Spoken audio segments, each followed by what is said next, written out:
Hi, I'm Becky Johnson with Sweetheart Quilt Design Company.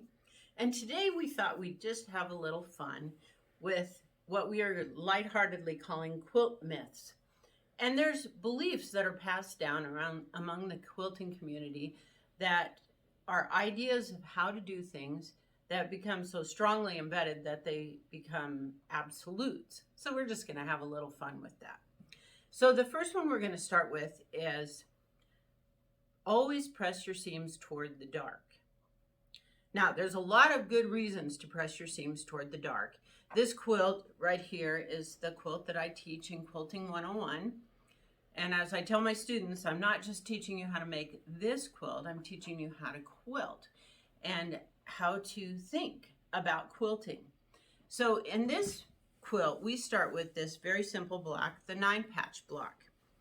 And in this block, we do indeed press toward the dark. And part of the reason, well, the biggest reason is so your seams don't show through. That's the biggest reason to press toward the dark. So that's what we've done in this one. We pressed everything toward the dark.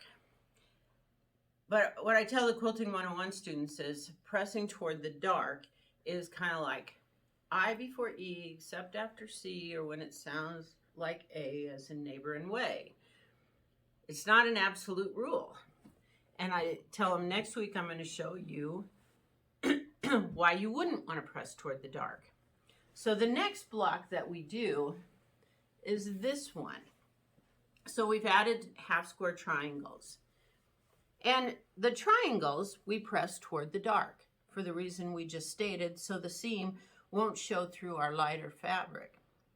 But when we go to put this together, if we press these seams toward the dark, then we're pressing this seam back on itself. And that creates extra bulk in the quilt.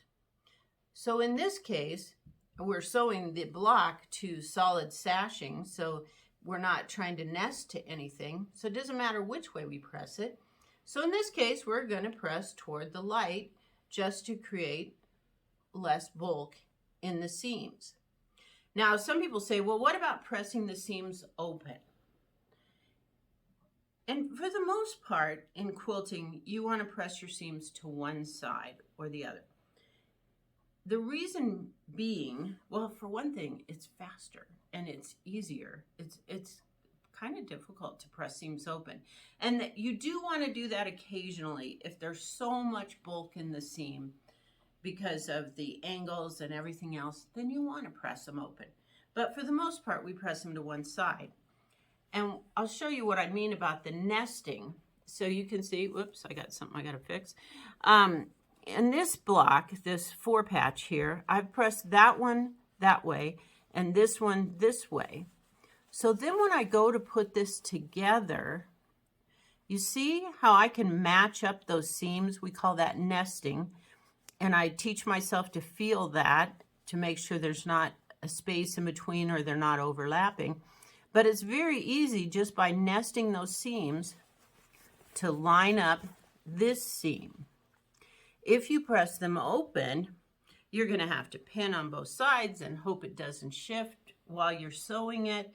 So there's a lot better chance of error and having to rip than if you nest those seams. So I hope that helps you out with whether you should press toward the dark or not and why not, and about pressing seams open. So have fun with that. Thanks a bunch.